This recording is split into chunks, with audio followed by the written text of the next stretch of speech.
Hello, I'm APX Toycat, and there is a brand new update out for all Bedrock platforms right now called 1.21.100, the longest update title we've had in quite some time, and speaking of time, I respect yours, so here are the big features found inside of this update, the ones that would make for the big clickbaity titles and thumbnails, but the truth is, the majority of changes found in this update are actually much more visual, and today I've split them into 7 categories so you can see what has changed before you actually have to encounter it in the game, because there are a lot of changes, not just to vibrant visuals, but to everyone else's experience as well, and let's go into those today, starting with the first category, because the world generation has changed entirely for these biomes. The Grove biome is the least noticeable. There are fewer trees there. You can definitely see it, but like barely. It'll make getting around the biome a bit easier if you're looking for wolves, but what is far more noticeable are the few trees they've added to the Snowy Plains. The Snowy Plains has gone from a tree-free biome into a tree-light biome, which should make it slightly easier to survive, which is great. Speaking of surviving, Mojang has recognized that we as a society have failed to keep global temperatures above a 1.5 degree rise, and so they've implemented global warming into Minecraft. Frozen oceans will now have open patches of water, which is kind of nuts by itself, but then also the deep frozen oceans will no longer be covered by that sheet of ice, meaning what previously used to be entirely covered in ice is now just water. This is a massively dramatic change, it has to be said, and it means that getting around these biomes on a boat will be just a bit harder, and this is a sad reality we have to deal with alongside swamp, which I guess to make up for it, we have swamps now containing mushrooms under trees and these little 1 block deep patches of water. Why did Minecraft decide to change these biomes, and how did you not hear about it till just now? The simple answer is parity. A lot of the focus in these updates that are between the major drops is to bring Bedrock and Java closer together, and so now Bedrock has slightly more similar to Java features in these 4 biomes. There's also a 5th change that only affects non-vibrant visual changes that we can talk about in our next section, gameplay changes. So gameplay in Minecraft has changed, but generally they don't go crazy in these updates, but there's still some really important ones to know about, because the first of these is to do with small projectiles, ender pearls, snowballs, eggs, and splash potions. They all should now scale correctly, and they should have the right offset when you throw them. This is something, I'm going to be honest, I looked before and after the update just to like really check, and I could not see an actual difference. Tell me if you can, and this makes a lot of sense to you. There still is a big difference between how projectiles look here on Bedrock and how they look on Java. Also, oh, I hope it comes down in the right place. But yeah, I think it's something that is huge. There is a huge size difference, and there is a lot of other differences they still need to fix about this, but projectiles have gone a little bit better, but what's gotten a lot better is sugarcane. As a certified sugarcane lover, let me tell you how great this change is, because sugarcane blocks will now become slightly transparent as you pass through them, which is great, because instead of having a giant sugarcane pile in my face, I can now see through this sugarcane, but also slightly through the next one, which means you can actually see what is coming up ahead of you. Sugarcane no longer blinds you, and again, I love this change personally. I think it's great. It's the Toycat Let's Play World update, truly, and speaking of making an update, it does have to be said that they have, Mojang made a big oopsie. They had it so that there were regular spider jockeys in the mangrove swamps, which meant that they were taking an outsider, taking a white character and putting it in the stray jockeys there, when it really should have been a bogged. A native inhabitant should have gotten that role, and that is exactly what they have done for the mangrove swamps, because bogged spawned in the mangrove swamps, but they weren't spawning on spiders, so now the bog jockey is a real thing you have to contend with right there, and as if a skeleton with the speed of a spider wasn't enough to worry about before, this one can also poison you. Isn't that nice? Isn't this a lovely fella? I look forward to encountering him, which by the way is only 1% of spider spawns, but still a very scary amount anyway. They've also made some changes to sounds. They've increased the ambient sound interval for pigs and ghasts. They've also made it so ambient sounds will play from further away for both the ghasts and the happy ghasts. So, good news, you're going to hear the from far further away. Hopefully we changed those noises into ghast noises, or I just sounded silly there. Speaking of sounding silly, we've tweaked the colours of water and underwater fogs in swamp, is what the changelog says, and this is only for simple and fancy graphics, but it means that instead of seeing this deep opaque water, which is one of the things about swamp biomes, you can now see through to the bottom with that, kind of water colour being put in there. Anyway, so one of the big changes that Minecraft have kind of made as they've moved to vibrant visuals is now we don't have that different water colours between the biomes, and it's something that you can't notice at all in Vibrant Visuals. So in the base game, it looks like that has changed slightly, but it is still a positive change. Speaking of positive change, this is technically a negative, but it's kind of consistent behavior. Allies will no longer be able to hold leads, which means if you try to attach it, or if you try to use a lead on an ally, instead you just get it attached to you like it's a fun pet or parrot or something. No longer can they collect all of your leads. If you had a lead farm, bad news for you. Speaking of a lead farm, here is my Happy Ghast. When I killed him before, I'd get nothing, and I should feel bad about myself. Now I get 1 to 3 experience points, and I'm not even going to collect those, because what sort of monster is killing their adult Happy Ghasts anyway? You is the answer. Anyway, so the other fun thing about this is the Piglin Brute will now despawn in peaceful difficulty. This is a really big deal for anyone who sometimes switches difficulty in their worlds. If you ever switch to peaceful difficulty, you won't just lose access to your Elder Guardians, you'll now also lose your Piglin Brutes forever. They don't come back. Like if I switch back now to go to easy difficulty from this, I'm not going to get that Piglin Brute back. Or my Bog Jockey. Absolutely terrible there. Speaking of things that I've lost forever, they've also made some changes to leashes in general. It's not just the ally thing. They've also made it so that they're a huge bug fix for players with custom skins. As you can see, the lead will no longer attach to your forehead. So here is me unleashing a mob, right, and putting it not on my forehead, but in my body. This is just one of the weirdest bugs that existed in an update that was all about leads. But since they've basically this has been fixing the lead update, and so now leashed mobs can no longer be attached to walls. We can attach it to the fence just fine, but we can't attach it to the walls.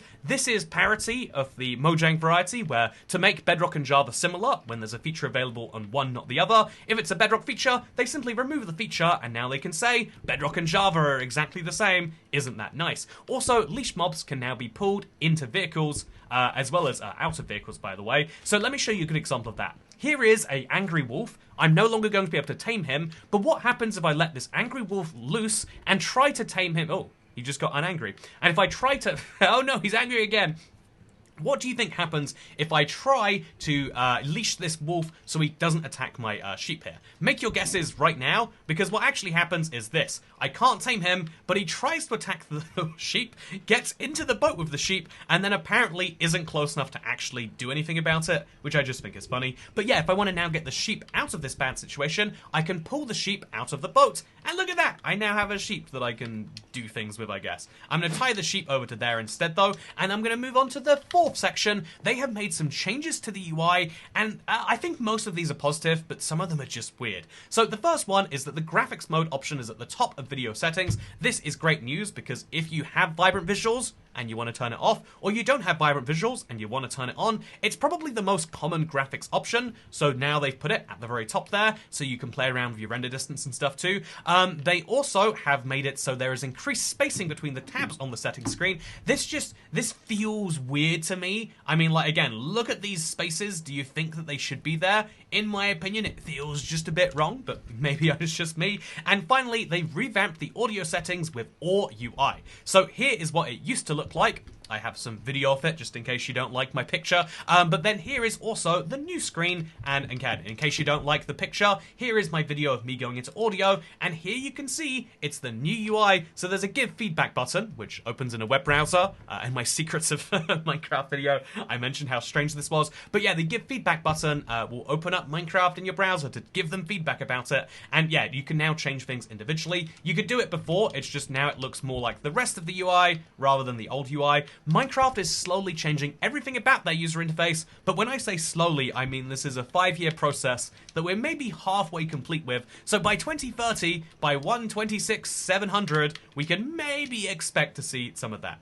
I guess actually, if they're not doing major updates anymore, it'd be 1.21.700. Anyway, because by the way, if you're curious as to why it is that this update number is getting so big, it's because usually every time there is a major update, they update this number here, the one after one. However, because we're on drops now, there hasn't been a major update in over a year, and so 1.21.100 is this update. The next drop is going to be 1.21.110, and that number will just keep on going up until we get really, really absurd, or until they release 1.22. Speaking of 1.22, 2022, we have our updates for, or speaking of drops, I guess, we have our Drop Free 2025 toggle. This is something you can enable on your world, and again, it's one of the two big features in this update if you want something flashy, but you have to turn on an experimental toggle. That's the first downside, which will disable your achievements, by the way. And second of all, it's an old version of the Copper Golem. So copper chests act the same as regular chests, but they have special interactions with copper golems. If you haven't seen those, let me show you what they are. If you have a sheared pumpkin on a copper block, you get a copper chest. If you have two copper golems chests next to each other, you get a double copper golem chest. They will use the least oxidized state for the double chest, and the copper golems will now sort items. So if I throw a bunch of copper ingots in there and then a bunch of copper ingots in here, now my guys will go into these chests, realize those items need to be moved, and then they'll go and find a chest with the same item and slowly sort it together. This is very cute, and it's a great feature for the future, but this isn't the final version of the Copper Golem. Indeed, right now they have very terrible reach, they have very terrible memory. These are things that we expect to see fixed by the final release. This is an experiment if you want to test them, and you are on a device where you don't have access to the preview. It's great to see, but again, if you say that Copper Golems are in this update, I think that would be a bit misleading, so that is why I'm not taking it as the lead here today. But instead, we're going to say that the other set of drop-free 2025 features are the copper tools, copper armor, and copper nuggets. So as you can see, I'm wearing full copper armor, minus the helmet. I mean, if you've got a face that you want to show, you know, isn't my ocelot face beautiful? You've got to make sure you don't wear your helmet. But yeah, also we've got the sword, the axe, the pickaxe, the shovel, the hoe, and even, because of the fact that you can actually smelt it down, the copper nugget. So here is a really fun thing that KMB has put together for this video. As you can see, it shows the furnace continually switching out alongside the bucket. Really clever stuff. I want to thank KMB for these update worlds. It's one of the, he's been a great help for these update out now videos, and hopefully you're enjoying that. But yeah, with that said, copper equipment sits between stone and iron in effectiveness. So when you craft something copper, you're getting something that is better than stone, worse than iron. It's literally about 50% of the way between them in terms of durability and break times, just not in terms of damage and in terms of other stuff. So just keep in mind that copper is meant to be a very early game toolset. I did a speed run back when it came out to see how fast I could do this, and you can get full copper gear with full copper tools in literally 5 minutes, which just isn't true for most players for iron armor without getting very lucky with your spawn. And so yeah, with that said, I've got one last little category, and that is changes to vibrant visuals. I am playing with vibrant visuals turned on, which is why everything is so bright. Even all of these copper golems, again, aren't they just a delightful add to the world? But the truth is that vibrant visuals is something that is kind of under development still. A lot of people were upset about changes they made when it first came out, but now you can see that while it's raining, you shouldn't be able to see the sun anymore. Weather is now fully functioning and integrated into vibrant visuals. That's nice. Also, when it's thundering, you still can't see the sun. Again, I think that this is something that is great to see, but as well as making changes to weather... Did I just get struck by lightning? Oh, I was standing near the lightning rod. I guess that's kind of on me. So also, what they've made changes to are bottles. Oh, enchanting. If you're curious as to how they change these, it's fun. So this is a glowing item. It's a rare item too, as you can tell by its yellow name, but it's a glowing item. But previously, if you threw one at your face, as is the norm, it wouldn't glow in midair. Now it does. That's really great if you ask me. We also have fixes to rendering in first-person view, so chains will now render properly with PBR properties. As you can see, that's nice. I mean, I'm going to be honest, I barely noticed it. Beacons will now animate properly. Look at my beacon, isn't it delightful? And the hurt color overlay on mobs is now more transparent. So if you look at this villager right here, when he gets hurt, instead of being very red, he kind of just has a red overlay, like a kind of red color.